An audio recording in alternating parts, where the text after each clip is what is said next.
I think a lot of you know that I've made a lot of trips to the border regions of Syria over the last year, and I don't think it's going to come as any surprise to you who read the newspapers that the conflict in Syria is worsening, and it's also spreading in various forms beyond Syria's borders, and that's a trend I think that will continue for the foreseeable future, whether Washington moves one way or the other.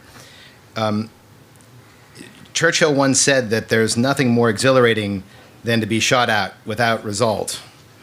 After spending a night in a Lebanese border village that serves as an impromptu Free Syrian Army base, I can tell you confidently that Churchill's observation does not apply to artillery barrages. The experience there and in Hatay and Kilis with my colleague Jeff White in southern Turkey was an excellent, if not stressful, window into the grinding conflict in Syria and the humanitarian, military, and political crisis that is steadily building in the Levant. By all indications, it is those who are now taking the shots against Assad and his regime and its supporters that will be calling the shots as the Assad regime contracts and finally gives way. Unfortunately, the U.S. has a lot of work to do on this front, presenting a formidable challenge for U.S. policymakers that will only be overcome by direct contact and working with Syrian opposition groups in all of its forms, armed and unarmed. A little bit about the trip, which I'm going to go into a lot of the political aspects, and then Jeff's going to handle the more detailed military aspects. Some of this will overlap, and then in the question and answer phase, we can go into more details. We visited Free Syrian Army Katiba in Lebanon and southern Turkey. In Lebanon, the village and the base I was talking about is in a village called Noor el-Tahta. It's along the Nahr al-Kabir Janubi valley, which actually, the river which separates Syria, southern Syria from northern Lebanon. That base was full of Free Syrian Army soldiers from the Tel Khalak Martyrs Brigade, mixed with Syrian refugees and Lebanese villagers. The reason why this village is important is that it's a transit route for Free Army fighters in and out of Syria, as well as the smuggling of weapons. And I think this is one of the things, perhaps, that's not picked up in Washington, is that while the Turkish border is porous and open, and the Jordanian one, I think, also, maybe to a lesser extent, the one with Lebanon has been, I wouldn't say it's sealed, but it's definitely been restrained. You have Hezbollah patrolling it from one side, and the Lebanese army as well. On the Syrian side of the border, you have the regime. You have a lot of Shabiha, and so it's restricted movements of people and goods in and out of those areas, especially the area of Homs. The village of Noor el-Tahta is a major transit point for weapons, and their arms deals are worked out in that village, and that ranges from conversations that we were having from AK-47s and ammunition to Strela SA-7s and beyond. And this is one of the big changes over the last year. Previous trips to Lebanon, I found the border to be much more porous and a lot more activity. And I think that's why you've seen a lot more. You haven't seen a lot of journalists going across that border. And unfortunately, one journalist who was coming out of Syria, Austin Tice, went missing when trying to cross that border from Damascus. The other big takeaway from that trip was also that every day, every night, Lebanon and parts of Lebanon are shelled by the Syrian army, and that's something that I experienced in Noor al-Tahta, and people in that river valley experience every day. That's one of the ways that the Syrian regime restricts the flow of people, especially at night, and it usually begins about 10 p.m. and lets up about 5 a.m. The fighters who are in northern Lebanon, their sentiments are much more sectarian than I've ever seen them. It's always been a sectarian area. It's always been an area where Sunnis talked about Alawites and vice versa, and I think a lot of you who are familiar with Lebanon know that. But what I thought was really striking was that those who I spent the evening with, along with a couple of other friends, they talked not just about fighting the Assad regime, but they just talked about fighting Shia. And so I would press them a little bit on this and say, well, what do you mean? And they said, well, we're fighting Alawites, but we're also fighting Hezbollah, and we're also fighting Iranians. And in trying to ask them these questions, they gave anecdotes about instances where they believed that they were fighting Hezbollah, Iran, as well as Iraqis, who they said were Shia, but very clearly had Iraqi accents. They spoke in much more general terms. They were not the most well-informed of fighters, to say the least, especially about global politics. But they definitely were not allies of the Assad regime, and certainly even not allies of the United States. They were very much caught in the middle. That evening, when we were in the village, we got to observe a little bit of a political dynamic that I think is going on in northern Lebanon. Jama Islamiyah was in negotiations to take over the village, and which came to the dismay of to a number of those who were in the Free Syrian Army base. And I think shows a little bit about about how vulnerable the populations are in North Lebanon, that they're actually having to take this decision. I do not know where the negotiations went, but a representative was appointed. In southern Turkey, I definitely, you can see evolving political structures of the opposition over the last 6 months. Compared with my last 2 trips, I can say generally, and this comes as no surprise, that it's much, much more militarized. In the past, you would meet with, for example, activists, and then you would meet separately with soldiers. And this I first began in the winter.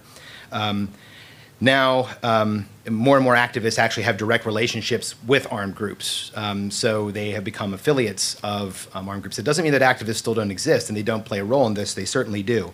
But they feel much more confident and I think also safer having these direct relationships with those who have picked up arms. Overall, and I think Jeff's going to talk about this as well, it's the Free Syrian Army and its affiliates are much more structured than they were certainly during my first visit in the wintertime. Politically, which is what I was focusing on, the relationships between the groups vary by province. There are divisions between FSA Katiba in general, military councils, which are a relatively new construct, which have spread throughout the country, both on a province level, city level, even and sometimes a village level. The Tawhid, a force which was involved in the recent battle for Aleppo, and the revolutionary councils, which have been around actually longer, and are actually groups with whom the U.S. has some relationships. In Aleppo, you have divisions between the Tawhid and military councils. Tawhid are generally from the countryside, and follow Hajjaj, or like sort of religious leaders. Their accents are markedly, it's very clear from conversations with them that they have spent all, if not most, of their lives in rural areas. They are not as obviously schooled in Fusha and other dialects of Arabic, and they are actually in contact with a lot of other groups within the country, including military councils, the second group. Military councils, especially in Aleppo, appear to be backed by wealthy Aleppans who are trying to institute, and I think this is an important theme that comes out of the Turkey trip, some sort of organized control, both in supply of weapons as well as other logistics, over the Free Syrian Army and all of its elements. And this is one of the reasons for that is the fear of extremism and also the fear of chaos following the collapse of the sort of contraction and eventual collapse of the Assad regime. In Idlib province, you see a lot of, you see tensions between revolutionary councils and FSA commanders in that area. And I think Idlib is for me, a much more confusing and varied environment, and one that's going to require a lot closer study in the coming months, if not years, both militarily and politically. What's been interesting recently in Idlib concerning the revolutionary councils is that and this is according to one activist there, it's actually, they recently held elections in the Revolutionary Council. And what was, I think, particularly interesting was that already you can see a dynamic emerging, that there was a competition between civilians and soldiers. This still is, I think, in many ways not resolved, and not to go into too many details today, but just for time limitations.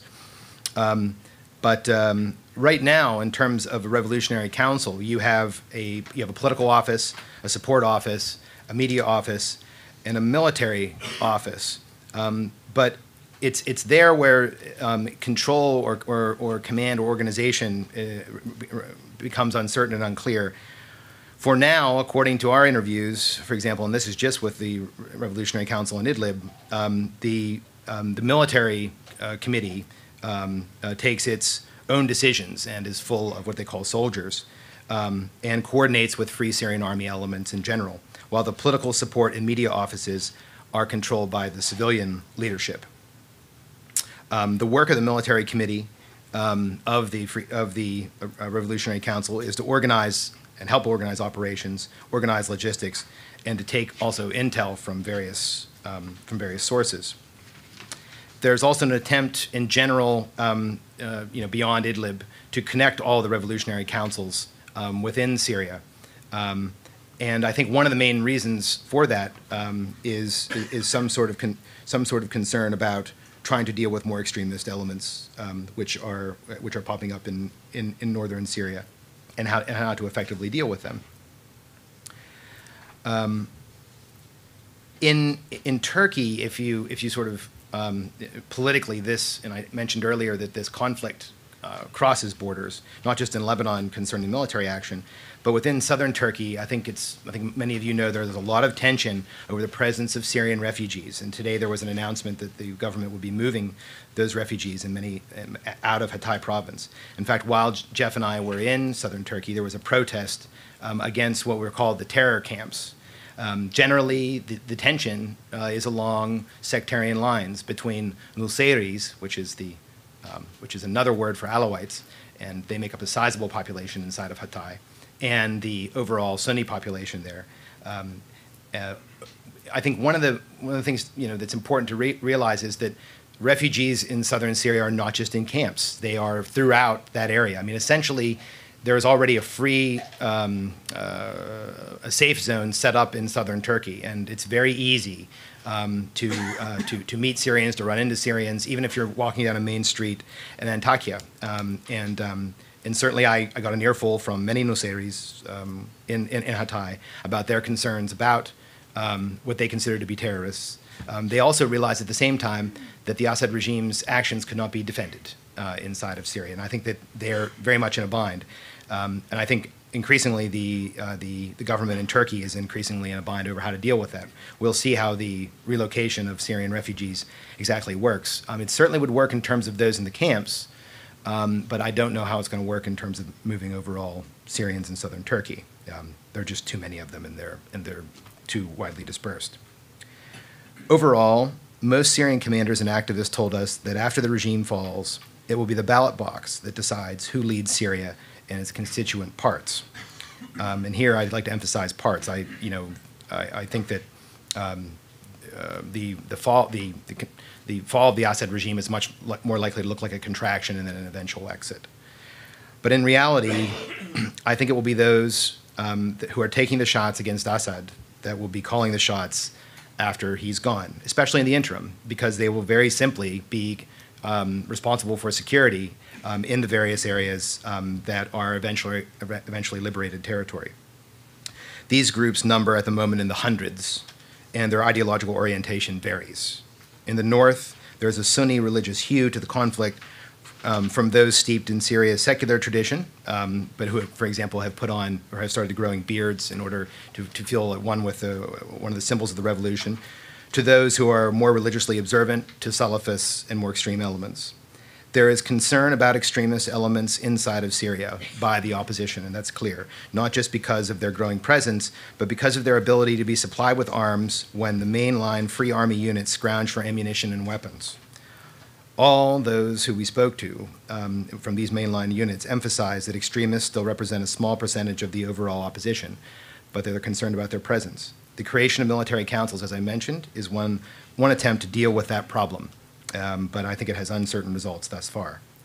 While the internal opposition continues its fight against the Assad regime, its leaders are increasingly angry and resentful of the exiled opposition and the West that has until now supported primarily, and here we're talking about the Syrian National Council. There was a reoccurring theme, and I think Jeff agrees, that the SNC and its members were trying to exploit the successes of fighters inside of Syria for personal gain.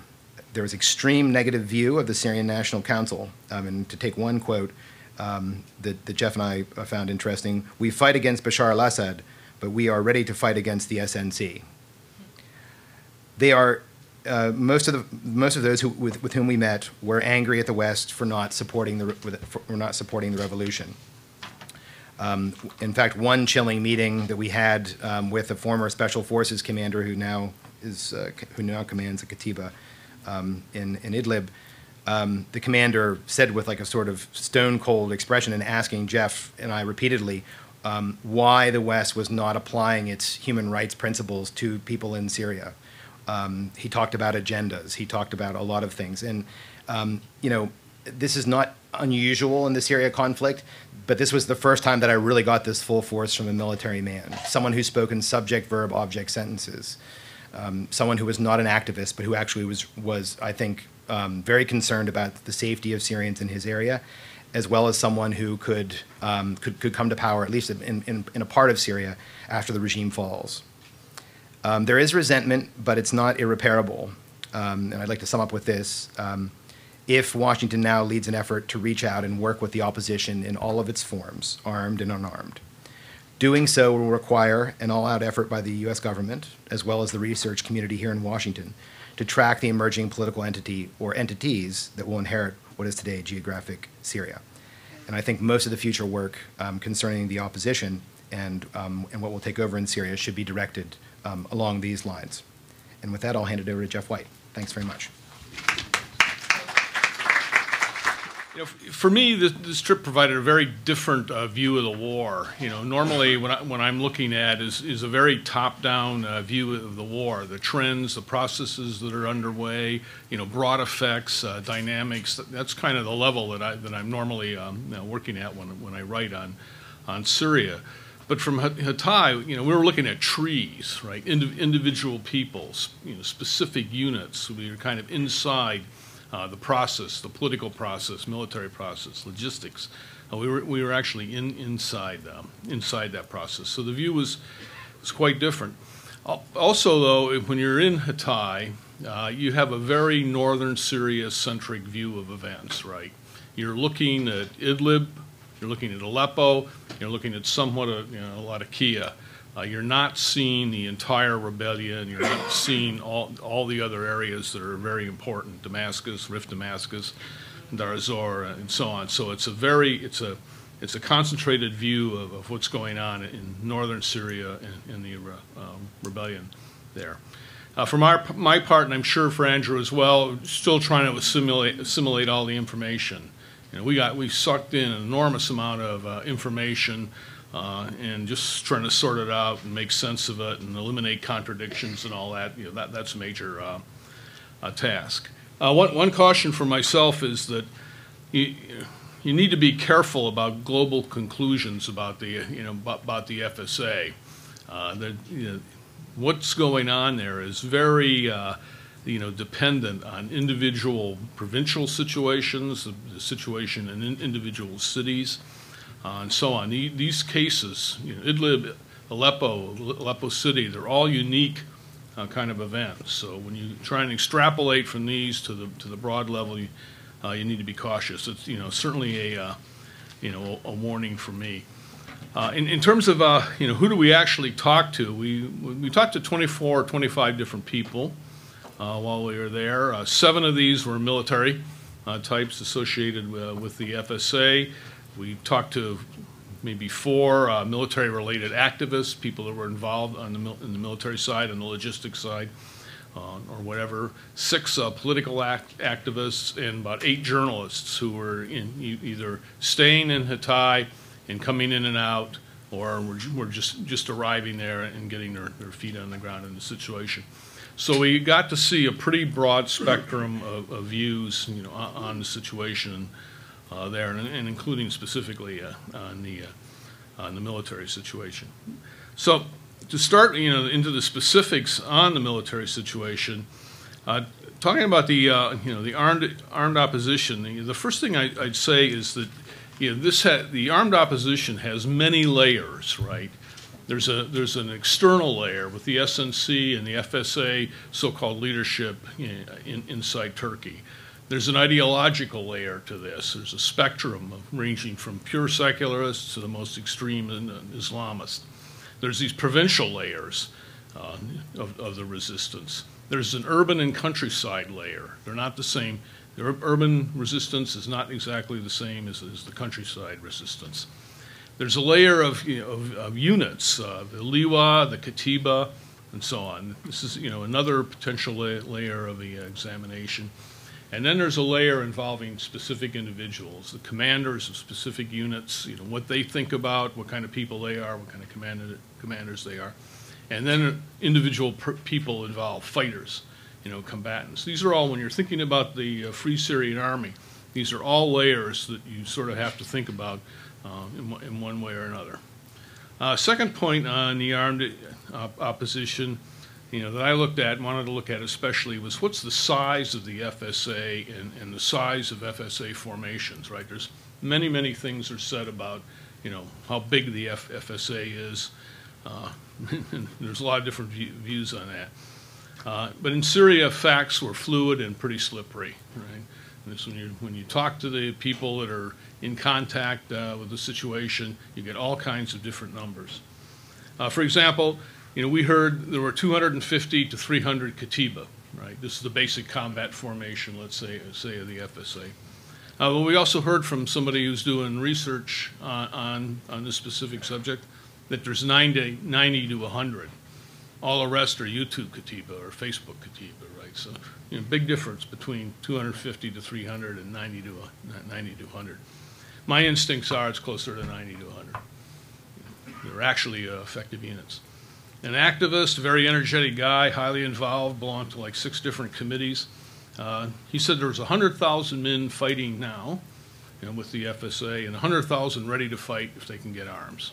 I doubt it, but that was his view, right? There's not many people in the FSA. If there was 100,000 people in the FSA fighting right now, it's game over for the regime. It would have been game over some time ago. But this is the kind of numbers you hear out there. The Tahid Brigade, the one you hear about all the time fighting in Aleppo City, we heard 1,200 men, 4,000 men, and even 10,000 men. Okay, so big chain. Looks to me more like 1,200. Okay, is the more credible figure. We talked to the commander of a Liwa in Jebel Zawiya, controls a good bit in Jebel Zawiya, at least according to him. He has 16 Katiba under his control with 2,300 men. 14 of those are combat units, 1 security element, and 1 kind of military police unit. We talked to another Liwa commander in Jisr al-Shagur area. He has 3 Katiba with 700 men. Okay, so same level of formation, vastly different number of formations underneath it, very different numbers. We met with one of the Katiba commanders in Jisr al-Shagur. He had 50 men. Okay, that's not very big. We met with a Katiba commander from Latakia. He had 210 men. So again, very wide differentiation in strength of these combat units. We met with a military committee officer. The military committee is for the coastal area. He claimed there were 31 Katiba in Latakia province alone. Okay? That was, what he said, right? Maybe. Yeah. Hard to say. Okay, so the numbers are difficult and the numbers are slippery. So when people give you a point estimate on the number of people in the FSA, the number of formations in the FSA, doubt it. Right?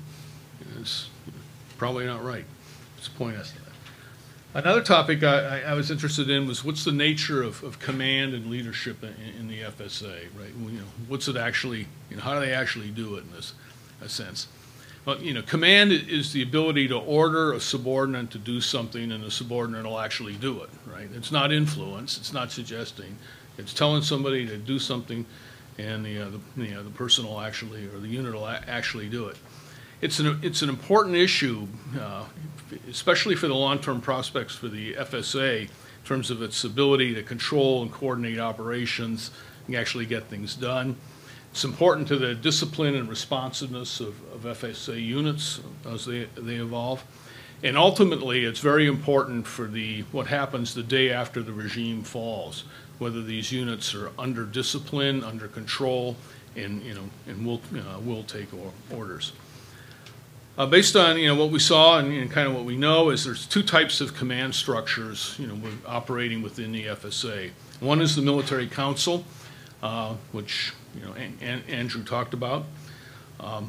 In Latakia, and well, the other one is the Liwa, right? And this is a term that's used frequently. It more or less translates maybe to brigade. At least that's the way I think of it. If you think of Katiba as battalions, Liwas are sort of like brigades.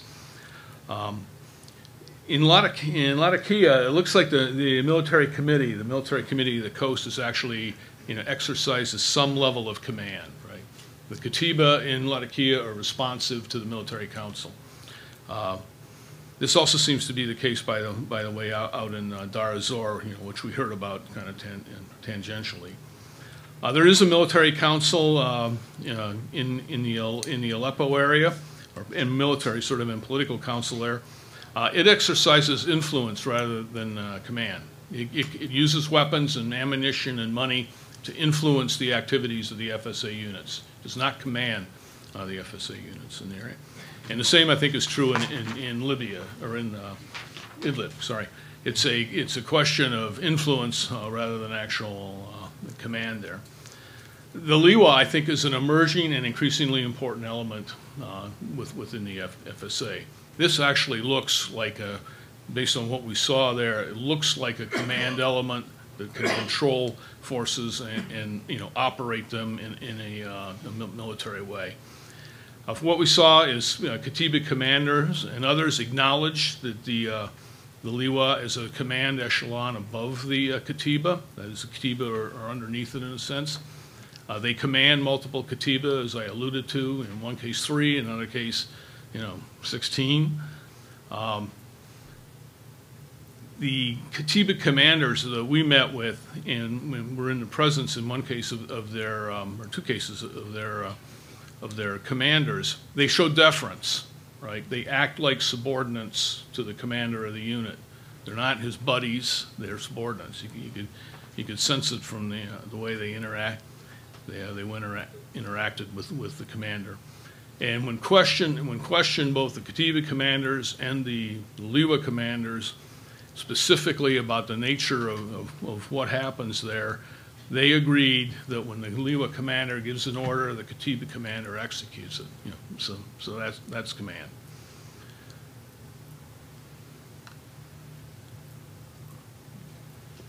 Leadership is in these units is highly personalized. That's right. It's not just somebody that's been given a set of orders to report to a post and takes over a unit, kind of like in Western unit.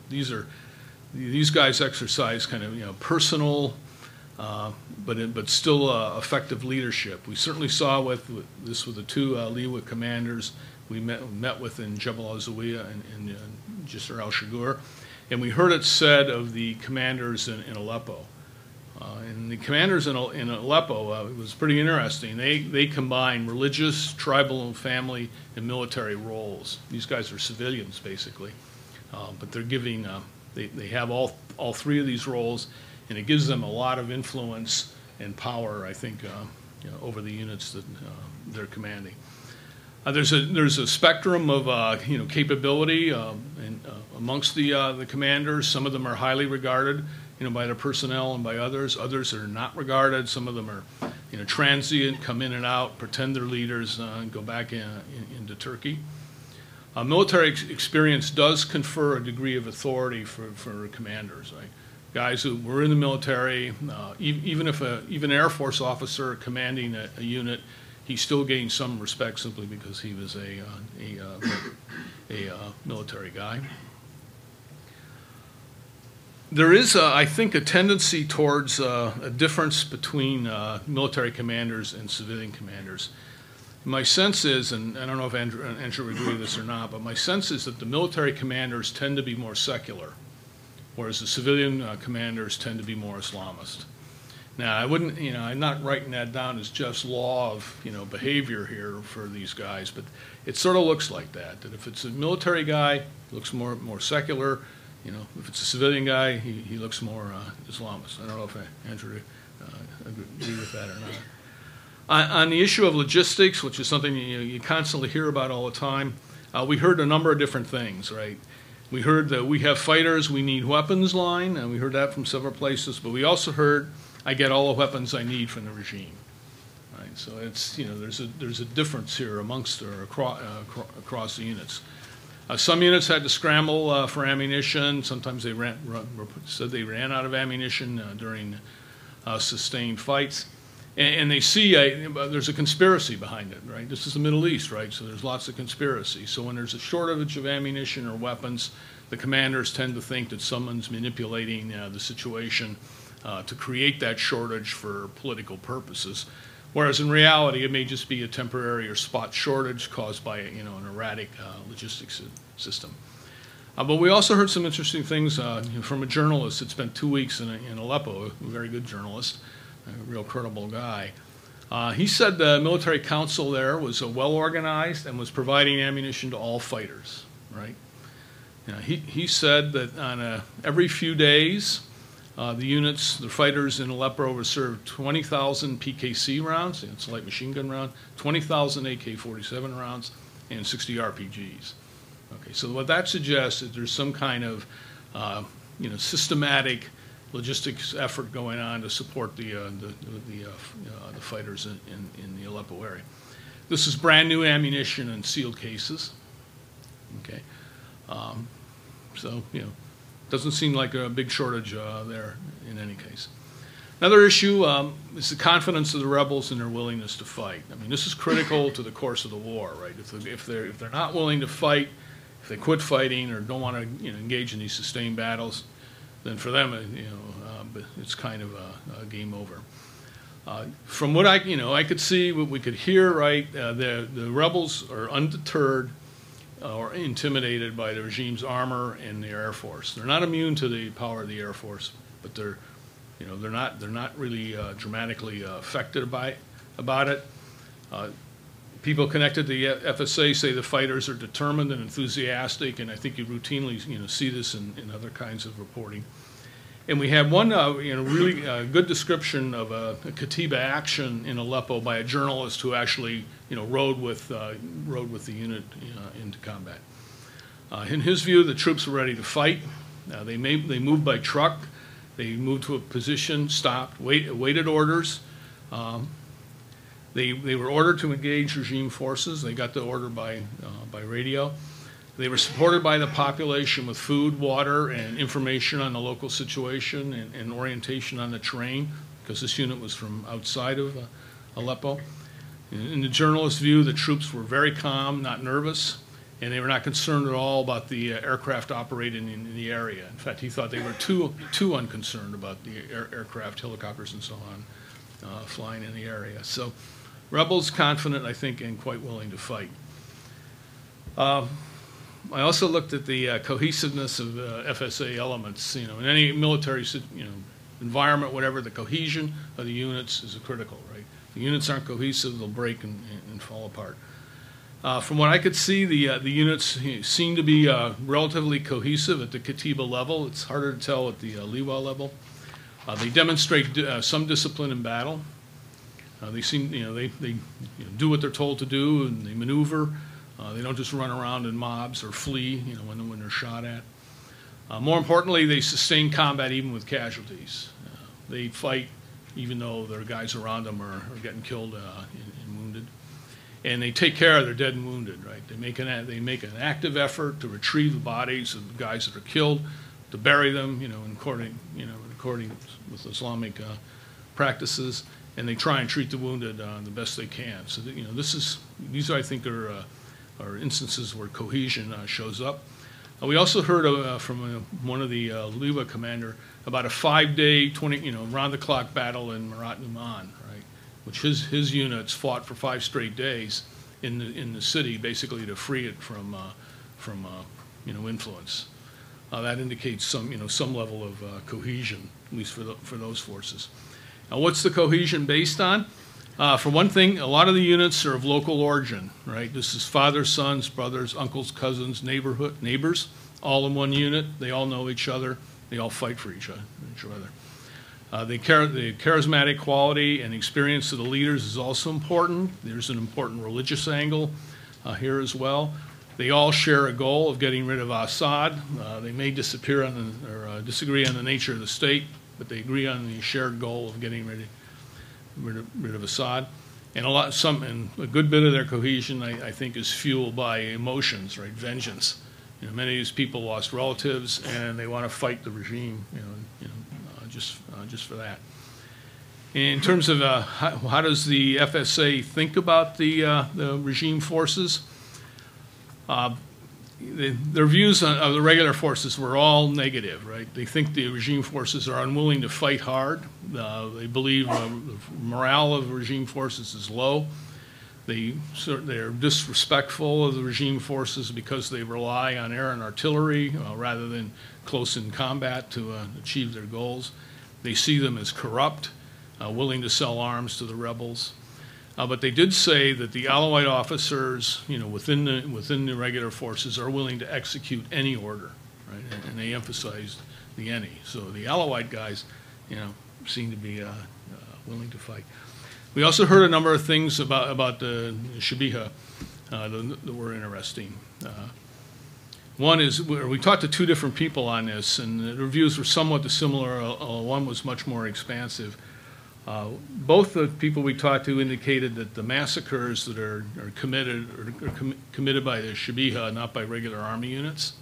That may or may not be true, but at least two guys that are in the military side of the rebellion thought that. They both also said that the Shabiha have a military headquarters with retired military officers responsible for the direction, guidance, training, and so on of the Shabiha. And they're supposedly led by a retired general, and he was called back to duty. FSA intelligence capabilities, they look, at least from what I could see, they're fairly rudimentary.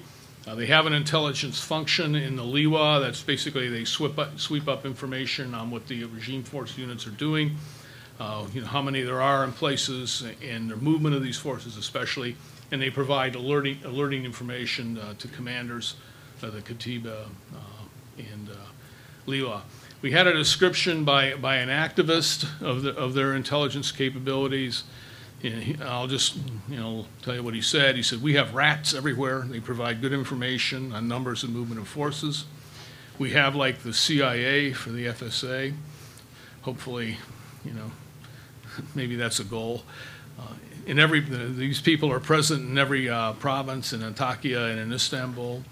The people on the ground are with us. They tell us what's going on. I definitely believe that." And he said, "We're more serious than the regime about intelligence." So that's at least one activist view, of the intelligence capabilities. My own view is it's probably not that well integrated and so on, but they're thinking about it, at least.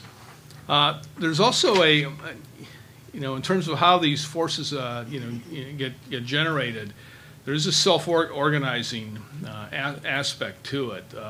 This is a popular war, especially in the countryside, and the war generates units. A lot of units are created by local initiative, responding to atrocities by the regime, responding to regime activity. People get together, they get the weapons they can, and form, some kind of unit. So it's not just a matter of some former FSA officers or organizing units. You have this very spontaneous aspect of it. I just make a couple of broad conclusions here based on what I saw. The first is that I think the regime's position in the north is increasingly precarious, right? And by the north, I mean Latakia across to Aleppo, and probably even including Raqqa. The regime's position is deteriorating in those areas. We had one description from a journalist who was in Aleppo as well, different guy. He said the military doesn't patrol, it just hunkers down in bases, shoots out, lobs shells into villages controlled by the opposition, relies on aerial resupply because of the dangers on the road. And he described a situation in early August when the rebels overran a base outside of Aleppo City. The regime did very little or nothing to actually save the base. They provided a little artillery support and sent one helicopter over for support, but basically they simply let the base fall to the regime. So I think we get, in my sense for sure is that across this area, the regime's position is becoming more precarious. One other thing I'd add in terms of the environment out there was we really ran into a full spectrum of information, right? It ranged from lies to distortions to half-truths to truths to fantasies, right? And you had to leave Washington? I didn't say it was different. I just said this is, so all this, everything you hear, right, is subject to, qualification, noting, but thinking about it. But it was very, a kind of a unique collection environment. And then I just finish up with what I thought were a couple of the best quotes, we heard while we were in Hatay and in southern Turkey. One was maybe the best one is everyone is lying here in Antakya, right? And another one was divide any number you hear by 5. And one was when you go to Syria, stop believing in God. A serious one by one of the Liwa commanders we talked to was, it's written on the Syrian people to fight alone and die alone. This is a very serious guy. And the final one was, when he answers his phone, he does not say hello. He says Allah Akbar. This is in terms of whether people are Islamist or not Islamist or anything. So with that, I'm already over time, so I'll conclude. Thank you.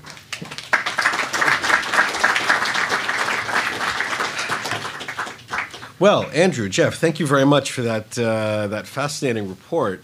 Lots of information to digest.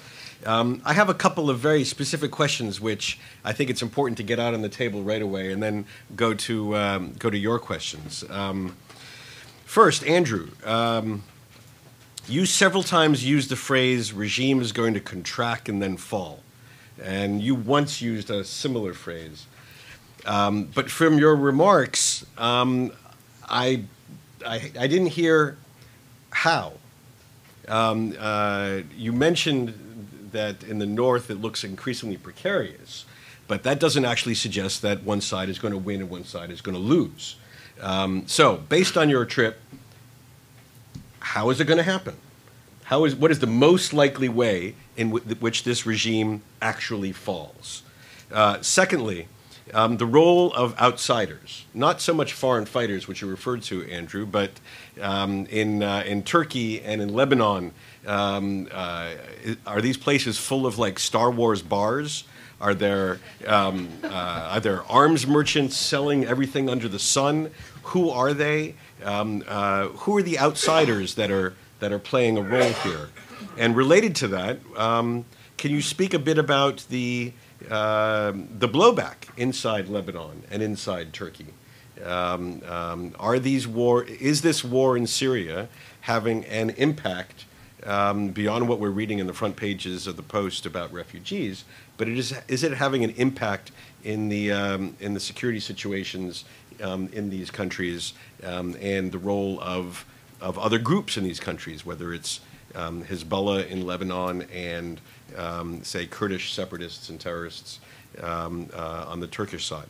So why don't I just focus on those three which emerged directly from your presentation, then I'll turn it over to everyone in the audience. Andrew, you want to go first? Thanks for that question, Rob. I think, and I'll let Jeff speak for himself as well, but I think it's if you look at the trajectory of the conflict, the fact that the degree to which the regime is still armed, and its ability to play whack-a-mole to hit any area of geographic Syria at any time indicates that despite a lot of battles by the Free Syrian Army and its efforts, the regime still is holding on. But I don't think that can go on forever. And I think Jeff is much better placed to judge that and how that would work. I think that the regime will not be able to play whack-a-mole in all of geographic Syria indefinitely. It might for long periods of time, but I would doubt it.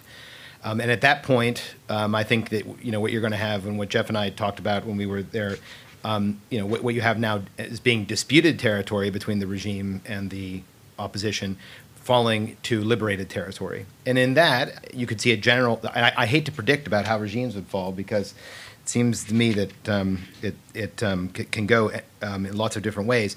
But I generally see a contraction of the regime from north to south and east to west, with an initial contraction, the border being the Rab Valley, the Orontes Valley, in the Syrian coast. It would also, the regime-controlled areas would include Homs, and I think there's reason to believe that a lot of massacres which have taken place there and clearing operations by the regime in Shabiha indicate that the regime is trying to move Sunni populations out of that area for security and strategic reasons. And then, of course, Damascus. But I really don't, that's projecting, months ahead, if not years ahead. So I think it's in my opinion, it's more likely that you're going to see an initial contraction before then the regime would eventually give way. Now, this is without a change in U.S. policy, and specifically U.S. policy. And the rate at which that would take place, I really don't know. Outside roles, well, in neighboring country, certainly in Lebanon, it's kind of always the Star Wars bar, Rob. But yes, we did meet arms merchants. There are various supplies of weapons that come into the country from, as I think you've seen in the press, from Qatar via. Exactly how it's channeled, I'm not sure, but it's via a number of occasions we heard via Turkish sources. Also blended in there are Muslim Brotherhood sources. I really don't. We couldn't get exact answers on that. And then after that, you have individuals who are working to fund certain elements, who come from some Lebanese, and one particular individual. And also you have Libyan sources. In fact, we met a lot of Libyans when we were there, who a ship had pulled into Skandaroon for 450 tons of humanitarian assistance, which they insisted were humanitarian assistance, which could be, but we met them in the office of an arms trader. What exactly the reality of that is, I really don't know. But maybe it can be both. Blowback inside of Lebanon and Turkey. I think it's very interesting. When I was in Lebanon, a couple of things. Michel Samaha, not a stranger to a lot of those who are in the U.S. government, and also some of you who are journalists might have been his pal in the past. Man who's very closely associated with not just Syria, but the Assad regime and Bashar al-Assad particularly, was arrested in Lebanon for attempts to, and this is based on various press accounts, to carry out various attacks, from assassinating the patriarch to blowing up iftar tables, and so on. What's very interesting is that after he was arrested, I expected he was going to be let out of jail the next day. This is a March 8th government, right? And there were initial statements by Mohammed Rad and a number of others about some conspiracy, and Emil Lahoud reemerged on TV, as did a number of other pro-Bashar politicians. Next day, boom, silent. Hezbollah announces Rad's statements do not represent that of the party. And then everything goes silent, and Samaha is still in custody. So that's a big change, and I understand that it's also based on the quality of the evidence as well. The blowback in Lebanon can be in various forms. I think it will probably be in the sectarian element, particularly in the north. That's based on my conversations there with Lebanese. I think the tensions with Shia are very high, and any kind of attacks there, various attacks could could directly affect Lebanese politics, and it certainly did in Tripoli as well, between Alawites and Sunnis when I was there. Turkey, as I mentioned before, there is a lot of tension between Nusayris and Sunnis, and again, it's sectarian. It's not completely sectarian. I don't think it's just Nusayris which are concerned. I think Turks in general, as a whole, are concerned about the number of armed individuals who are running around southern Turkey. Now, there's another aspect of this.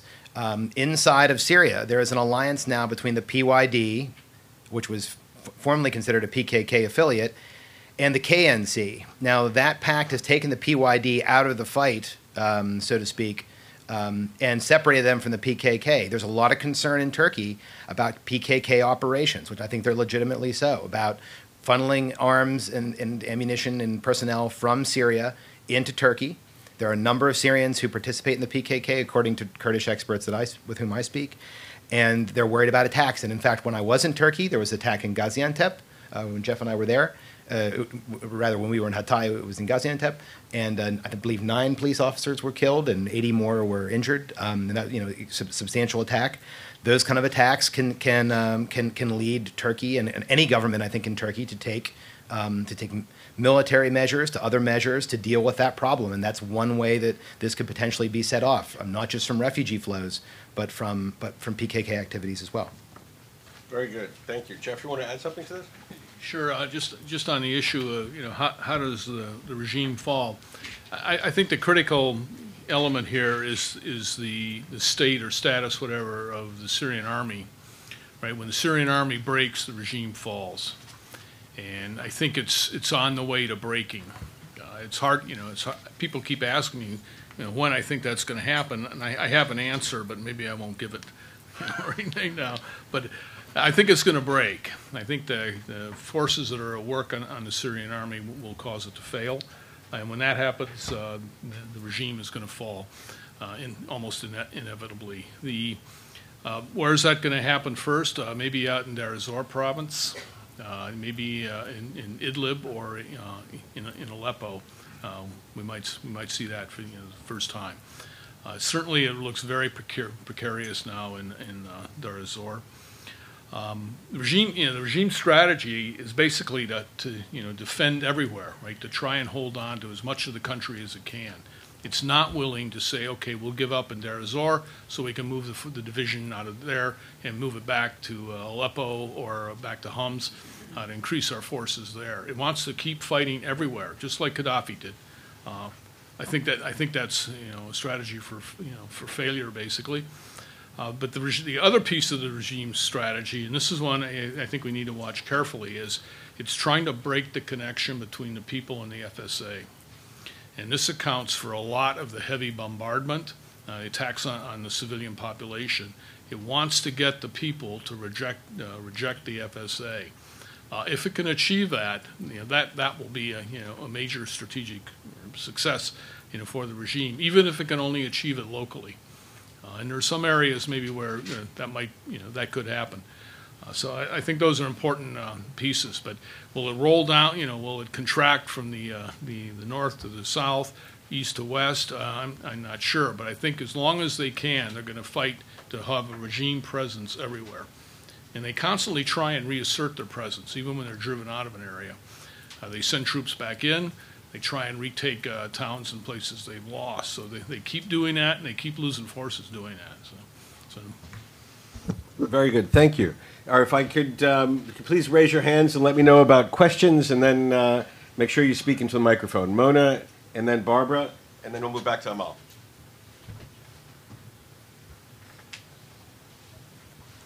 Thanks. Mona Yakubian. Is this on? Sorry. Mona Yakubian from the Stimson Center. Welcome back to both of you. 2 questions, if I could. One is I wonder if you could comment on reports of an attempt to create a more unified Syrian rebel army under the command of another general who I believe is based in Jordan. This was a story that came out maybe last week or a little before. And what that means to both of you in terms of your own interviews and what you learned on your trip. And then the second is evidence of divisions and fighting among rebels In particular, the story of the assassination of a senior person in the Jabhat al-Nusra and what that might mean in terms of potential, particularly once the regime falls, for more fractious fighting amongst these various groups. Thanks. Sure. On the Jeff, you got to do it from up here, please. Oh, yeah, sorry. Yeah, we've been hearing about the Syrian National Army. Yeah, actually, I heard of first from Andrew, and my response was, be cautious, right? We've heard this kind of thing before. People outside of Syria are great at writing plans for what Syria should look like, what the military should look like, but unless they're directly connected to the units and the military committees and the Liwa that are fighting inside Syria, it doesn't mean anything, right? So we need to see what happens, whether this guy, can actually mobilize support from, commanders on the ground. Because the commanders on the ground, these are the Praetorians, these are the guys that are going to control territory now, or influence territory now, and will control it. And so I'm reserving, judgment on that. My tendency is no, more likely a unification movement that's effective for the FSA will come out from inside, will develop from inside. It'll emerge from inside Syria. I think when we were in Hatay, we heard about this pending clash, and people were talking about this fight that was going to occur over the Bab el Hama, I think. Bab el Hava, sorry, crossing point, because there was an Islamist guy who had more or less taken control and was shoving people around in that area, and there was a lot of discussion that this is going to lead to, fighting. Maybe that's what's involved here. But we also heard from other people saying that in Aleppo, that some FSA units were providing information on other FSA units for money, providing information to the regime. That there was some kind of developing conflict, between FSA units in Aleppo. So again, I think this is something to watch. It's definitely going to be important in the post-fall situation, right? The winter, I guess. But it's also important now because it detracts from the unity and the capability of these units, to keep fighting. On the other hand, in Aleppo itself, there was a great willingness, at least we heard, for the FSA elements there to cooperate. Even though they didn't like each other, even though the Tawhid Brigade commanders didn't like the military committee, they all saw it as one fight, right? One team, one fight to get rid of the regime forces. Now, okay, the day after, maybe it's a lot different. But so again, it's a real mixed picture. Yes, Barbara in the center. Thanks. Barbara Slavin from the Atlantic Council and allmonitor.com. Two questions. Jeff, can you talk a little bit more about foreign fighters? We hear reports about lots of jihadis running around with these groups. And also, if you could mention whether there are Lebanese Hezbollahis or Iranians on the other side. And Andrew, could you bring us up to date on what the administration is doing in political terms on this Day After project? Is there now a cohesive group that's written a little compact on what would happen, and is it at all meaningful given that it seems that events on the ground are probably going to dictate, not declarations in Cairo? Thank you. Yeah, in terms of the foreign fighters, mostly what we heard about was Libyans, right? 700 Libyans supposedly fighting inside Libya. Okay, divide by 5, maybe, but a lot of talk about a lot of Libyans. Okay, as Andrew said, we met some. Other than that, you didn't hear a whole lot about foreign fighters. We heard from one journalist that he'd seen maybe 2 in Aleppo. One guy was from the UK. I forget, the other guy I think was Iraqi. But we just didn't hear a lot about it. Much more concern by the people we talked to about jihadis, homegrown, Salafists, Muslim Brotherhood, the full range of Islamist extremists, right? Much more concern about them because these guys, they have the wrong ideology from the viewpoint of the secularists, right? but they also have a lot of combat capability. They're good fighters and are recognized as good fighters. And that gives them influence, plus they have money, weapons, and other things. So I think there's much, the concern about foreign fighters may be justified to some extent, but the issue of, the rise of jihadist, Syrians, I think was certainly much more of an issue to the people we talked to. There are a number of people from the administration in the audience, so I'm sure you're much better placed to talk about the Day After project than I am. But yes, it's true. There was a project launched by USIP and SWP to deal with the Day After as a transition plan. There have been similar kind of negotiations in Cairo, and some of those overlap. And I think those are really good efforts, and I support them.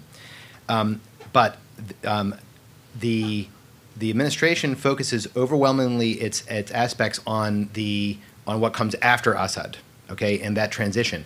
The Assad regime is still there, okay, and how that regime goes down, the groups that take it down are going to be the ones who inherit the earth in Syria, and there are a lot of these groups.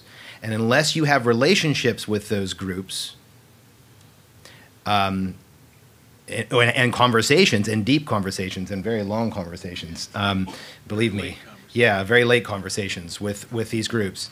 Unless you build up that trust, and anybody who's done field work and extensive, and journalists as well, unless we do that, those plans are probably not only, they're not going to be very much understood by the people who are going to be calling the shots after the Assad regime goes down. That's a major policy challenge for the United States. Now, why did that happen? It happened because we took a hard line on not engaging armed groups directly by the U.S. government. And this is something I've been harping on for a long time. We waited. Our direct relationship overtly with some of these groups is only a couple of months. We should have been doing this last year. That's just, and unfortunately, that is one problem of leading from behind. It is not good to outsource your contact with groups. I think we had this idea that somehow by not engaging armed groups, that therefore then the civilians would stay in power, despite the fact that the thing that was driving the dynamic inside of Syria was the opposition's battle against the regime. The international community did not come to its rescue, as it did in Libya and elsewhere, and therefore they had to pick up weapons. So look, that's all over now, right? And policy is shifting, but the question is at what rate? Developing that chart, and this is where a lot of Jeff and I will be doing a lot of work on this in the coming year. Unless we understand that emerging structure in detail and all of its relationships and so on, we will not have much of a hope of achieving our policy objective of bringing about a peaceful, democratic, and secular, even remotely secular Syria in the aftermath. It's very, very difficult to do that if you don't have relationships with these people. After you have relationships and you know who they are, then you can make decisions properly. And the fact is we don't have enough data. I think there's a lot going on the covert side now, but I don't think it's also nearly enough, and I think it was also far too little and too late. But we don't have clear understanding of those efforts. Thank you. Amal? Amal Modelleli or Mr. Hariri.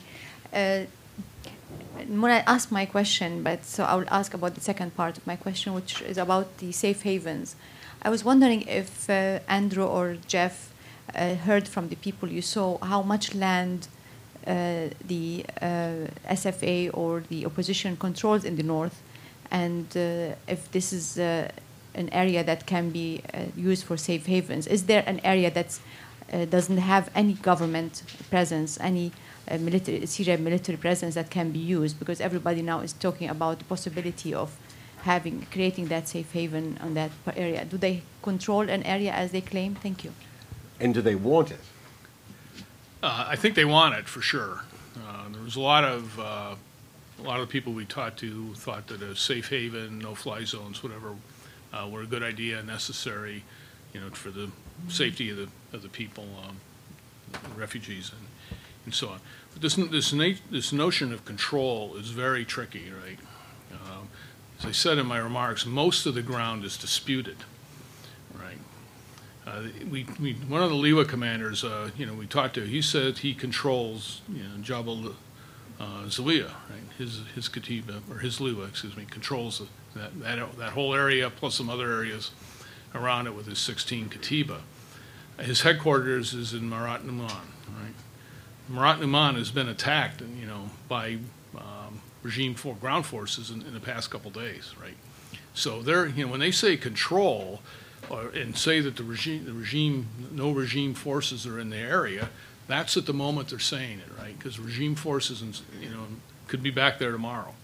So it's not like the Libyan rebels who held Cyrenaica, once the NATO, air effort went in there. There was no chance that regime forces could go back there, or that Gaddafi's forces could go back there.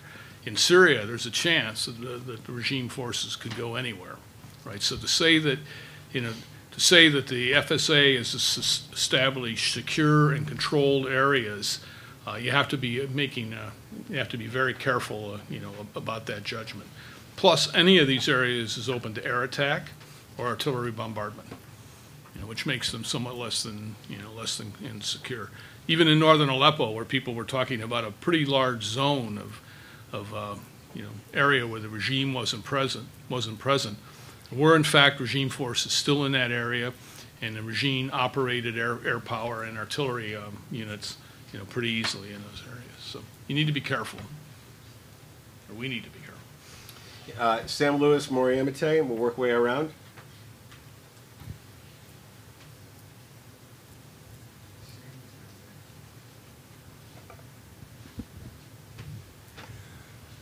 Jeff, you and Andrew, neither one actually talked much about Turkey, but I realize you're focusing on the border area particularly. I wonder if one of you would say something about how you see the Turkish reaction to this situation today evolving over the next month or two if the U.S. attitude remains as you described it. Late, getting more involved clandestinely and so forth, but still very inadequate. The press here, in your absence, has been full of rising criticism, I guess, of the administration for leaving the Turks out to dry. And that message is coming back from Turkey a lot as well. Could you comment some on that future?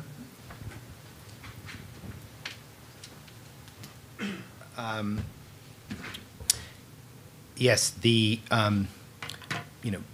U.S. and Turkey both share the goal of bringing down the Assad regime. Turkey has other considerations, not just that effort. And specifically, I mentioned a number of them. The refugee issue is a huge one for Turkey. There are 96,000, 100,000 refugees, and those are just the ones that are official inside of Turkey. Plus, you have I don't know how many more running around Hatay province, Kilis, and even up in Istanbul. There are just Syrians all over the place. That's a big problem for Turkey, and actually, they've done I think a very good job thus far of dealing with that. Now, the big vulnerability I can see from that Turkey has that as those flows go out, it's like the saying that we have in Pennsylvania. How do you know a bad man when you see one? Well, you don't at first glance, and you're not going to know who's a PKK fighter or who's carrying explosives and so on when they cross the border because you're trying to welcome them into your country for safety. They then meld into those people, and then they go off somewhere else.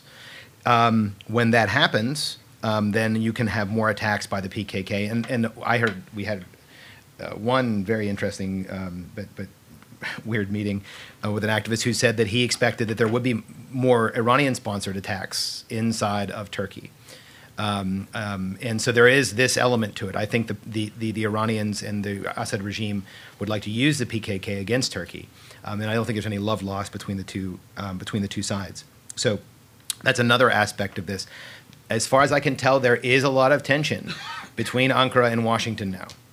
And until now, what's happened, the general dynamics, there have been Turkish contingency plans to set up safe zones inside of Syria going back to April, I think, or maybe even March. And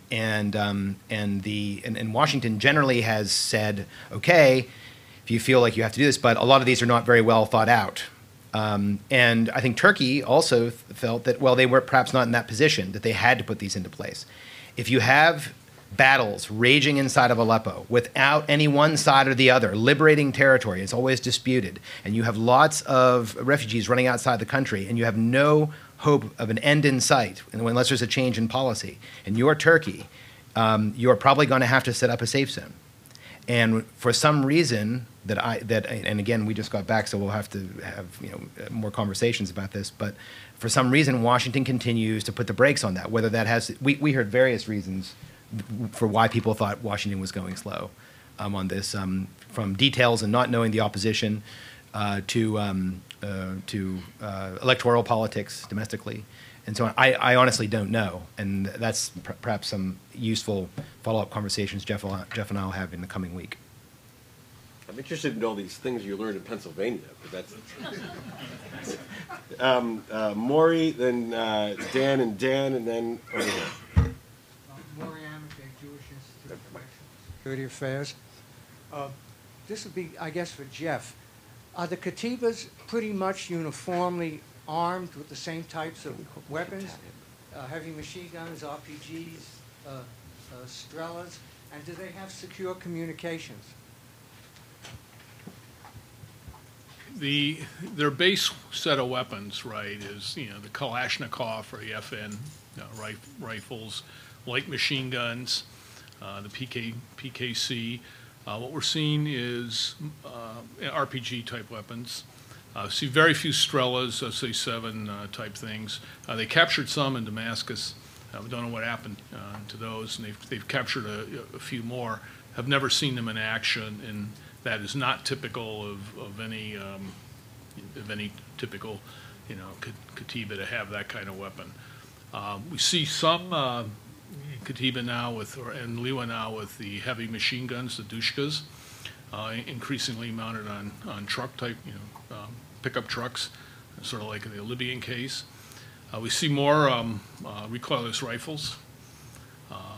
We see some mortars now, 120 millimeter and 82 millimeter mortars. But not a lot of them. And we also see them now using increasingly captured equipment, tanks, somewhat BMPs, more.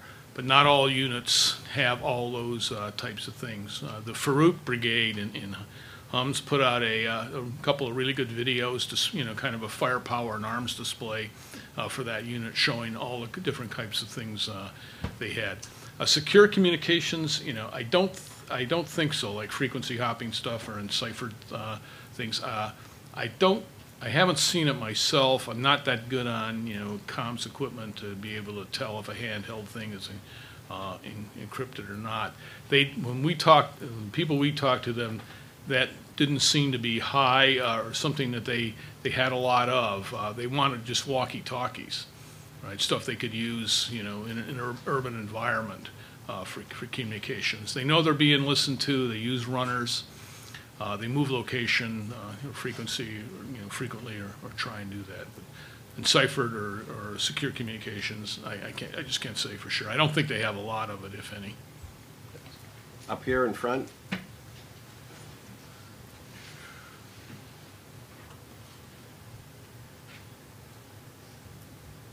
Thanks. Dan Crispin from the U.S. Chamber of Commerce. Just a follow-up from that question. Jeff, what do they say they need? What's the most important weapon component there? Is it man-pads? Is it anti-armor? And then on the other side, what we used to call the correlation of forces, how is the regime faring in this interplay between sanctions and Russian resupply? Just give us a take of that balance. Can you give your mic over to Dan across the table? Thanks. Go ahead. The regime doesn't seem to lack for weapons, right? Whether what's coming in is very hard to say. What they're being resupplied with, but they built the army to fight Israel, right, in a major conventional war. So they had a lot of ammunition and maybe a lot of spare parts. But as far as if the Russians are sending or the Iranians are sending in artillery ammunition, stuff like that, I don't know. We haven't seen anything, or I haven't seen anything, in a major, show up like different, some different kind of capability or weapon system So far, they're fighting the war basically with the weapons they had. What was your first question? What are they looking for? Oh, yeah, sorry. Yeah, we heard this from everybody, right? Anti-tank weapons and anti-aircraft weapons. Stingers, right? SA-7s. That's what they're talking about. In most cases, I didn't think that was an especially well thought through. It was almost a rote response. What do you need? We need anti-tank weapons and we need anti-aircraft weapons. But that's in fact what they need. I mean, that's what somebody ought to be giving them, is a better anti-tank capability and a better anti-aircraft capability. They're getting better at shooting stuff down, and they're pretty good now at dealing with the armor. They don't have any fear of tanks. They'll tell you that we know how to deal with armor. But the airplanes, they'd like to be able to shoot more of them and more helicopters. Okay, great. Dan, and then Mike, and the gentleman back there. Yes, can't see. Daniel Silver from Johns Hopkins SACE. A quick comment on safe areas. Their great virtue is that they fail. They are target-rich environments, and you can bank on the Syrian military, if it still has air superiority, to attack them. In Bosnia, the reason they were important was because they failed, and they precipitated an air intervention. There was already a no-fly zone. I had a question for Andrew, and my experience talking with military people without supplying them with weapons during a war is a fruitless exercise. In fact, they're not very interested in talking to you. So the question is, are you really advocating that we send military supplies? I mean, is that a necessary component of reaching out to the armed opposition?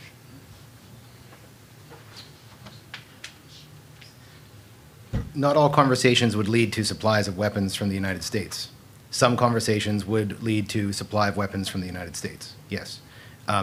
Do I think that it would hurt for us to talk with these groups in detail? No, it certainly didn't, and they seemed very eager to talk. But in the end, yes, I think if we don't, those who we don't support are going to be disappointed. Some groups we just can't support, and there's nothing we can do about that. Other groups, I think that we can. I didn't always believe so. I earlier believed in the policy of supporting the unarmed opposition within Syria, but I never thought it was wise to not speak with the armed opposition. I realize there are pitfalls to that, and I realize it's difficult, but I just don't think it's good policy to ignore what's actually there. And I think you have to, specifically in the case that, look, if I thought these groups, especially those we were talking to, were enemies of the United States, I wouldn't even open the conversation. And I think in some cases we could have groups that are enemies of the United States. The groups with whom we were speaking, I just didn't get that sense. I think that they're really battling against the Assad regime. I think they're battling against the Iranians. All these conversations might not go well, but we're at the very beginning of that process. I hope that answers your question. Mike Sponder, and then back there. Jeff, last time you mentioned, and I'm going to quote numbers, but probably wrong, you said that the Army had about 500,000, but on actual useful military, it was a lot less. Number one, how much less, and what part of the Army are Sunni? You mentioned Alawite officers being loyal to the regime, but how much of the Army is Sunni and theoretically could tilt? The size of the Army itself, right? We're not talking about everybody that is in a uniform, right? But the Army itself, the ground forces, before the war was estimated at about 220,000, people. Okay, it's less than that now, right? They're losing, they're losing people in casualties. They're losing people through defection. The number of attrition processes at work on the Army. So, my sense is it's probably some tens of thousands less than 220,000. You can do some math and come up with a number. I doodled one out the other day, and I came up with a number of maybe 100 plus thousand, 105, 120, 15, whatever thousand left. All right, that might be too low. But the Army is smaller than it was. We see them calling up reserves now. We heard this first when we were in Antakya, that all-white reserves were being called up. So, and it's since come out in the press that the Army is attempting to mobilize reserves. And it's also creating a lot of irregular forces, militia units of various kinds. This is a sign that they think the Army's failing, right? That don't have enough troops. Okay. Oh, okay. And then the second question? What percentage?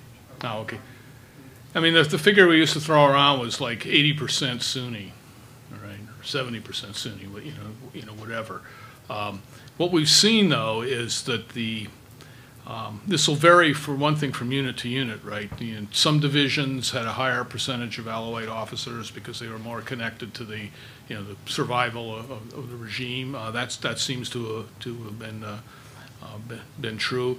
But some of our notions about who are the officers and so on have been kind of knocked on their head by the fact that we see Sunni officers defecting from units like the 104th Republican Guard Brigade. He's now a commander in the FSA, so he's a Sunni guy, right? So I don't, basically you can say that most of the people in the Army are not Alawites, right? But it varies from unit to unit.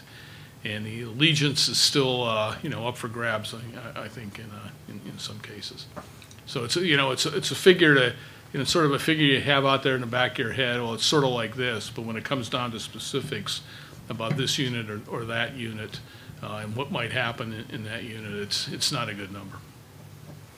Yes, please. Yes, Mike Pesner, U.S. Senate staff. Other than the obvious things that come to mind in terms of the sectarian divide and the role of al-Qaeda in Iraq, which, as I recall, had an outsized role in Iraq as well, despite its relatively small numbers. Do you see parallels between what's going on in Syria and the sectarian conflict in Iraq? And just to quickly extend the theme further, one of the things that really comes across is the lack of information about the nature of the opposition. So given that, and given that the previous gentleman, I thought, very key point that it's difficult to have a conversation with these groups without bringing something, in other words, arms to the table. How do you do that in a way that doesn't come close to breaking Colin Powell's Pottery Barn rule? In other words, you broke it, you own it. Thank you.